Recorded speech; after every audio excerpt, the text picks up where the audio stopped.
नमस्कार एवरीवन, लियन Homes Private Limited property channel को आप स्वागत। आज आम चलतु टीपी प्लॉट पाखापाखी लो प्राइस रे गोटे घर बारी प्लॉट विजिट करी आसीबा, जार लोकेशन होउची हमर मळीपड़ा। सो आउ डेरी करंतुनी, चलतु वीडियोटी आम शेष रे देखिबा।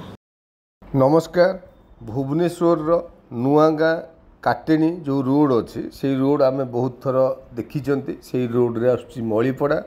देखंतु मळीपड़ा एंट्री करू करू राइट हैंड साइड रे आसिला चाणक्य स्कूल। से चाणक्य स्कूल क्रॉस करिकी आम जाउचंती टुवर्ड्स गोठपाटଣା ट्रिपल आईटी या काटेनी छक आड़ को। देखंतु एठी आपण माने लेफ्ट साइड रे जो रोड रो एक्सटेंशन निश्चिंत भाव में आपण देखि पारुथिबे। 100 फीट रोड ऑलरेडी कंस्ट्रक्शन काम चालू रही। किछि बाट आगु को जदि आम पळेबा टुवर्ड्स गंगापाटଣା ऑलरेडी 100 फीट रोड सर काम सरी जाइछि।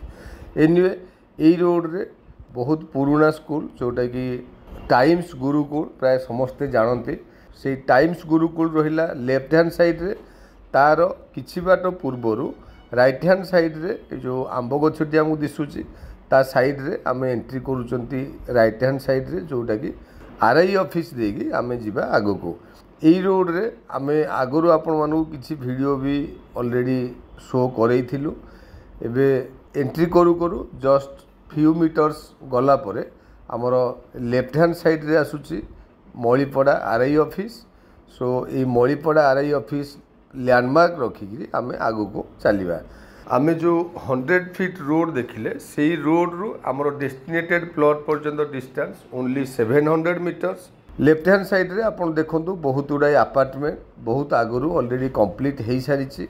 यही एरिया रे जेतेबेले ट्रिपल आईटी रो डिक्लेरेशन हैला सेतेबेले एई एरिया रो डेवलपमेंट एक्चुअली बहुत जोर रे स्टार्ट हेइछि। ता पूर्वरु अल्प किछि प्लॉटिंग एंड अल्प किछि हाउसिंग आमे देखिथिले, बट ट्रिपल आईटी आसिला परे बहुत गुड़ाए हाउसिंग सोसाइटी एंड बहुत गुड़ाए अपार्टमेंट ए एरिया रे आमे ऑलरेडी देखिचंती।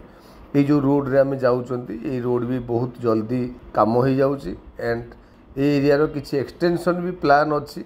एठी जेहेतु दी साइड रे अपार्टमेंट एंड बहुत गुड़ाए हाउसिंग सोसाइटी ऑलरेडी कंप्लीट हो गलानी, दैट्स व्हाई रोड डेवलपमेंट निश्चिंत भाव में बहुत जल्दी कंप्लीट होउछि।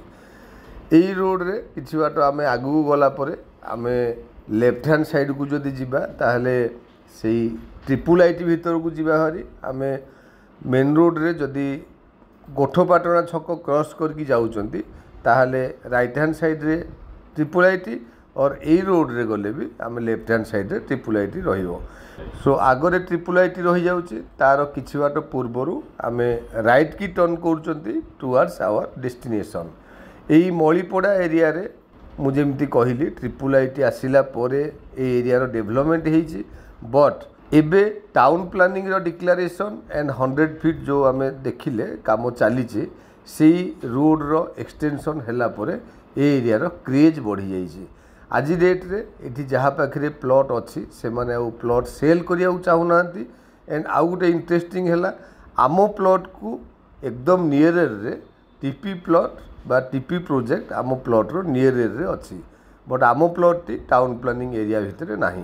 ये देखु लेफ्ट हैंड साइड रे जो बिल्डिंग रहिला बिल्डिंग को लागिकी आम लेफ्ट को टर्न कले एंड लेफ्ट को टर्न करिकी किछि बाट आगु गला परे से लेफ्ट हैंड साइड रे ही आमर डेस्टिनेटेड प्लॉट। एबे प्लॉट टी आपण माने देखंतु ऑलरेडी सफा हो जाइछि प्लॉट टी एंड क्लियरली विजिबल होउछि।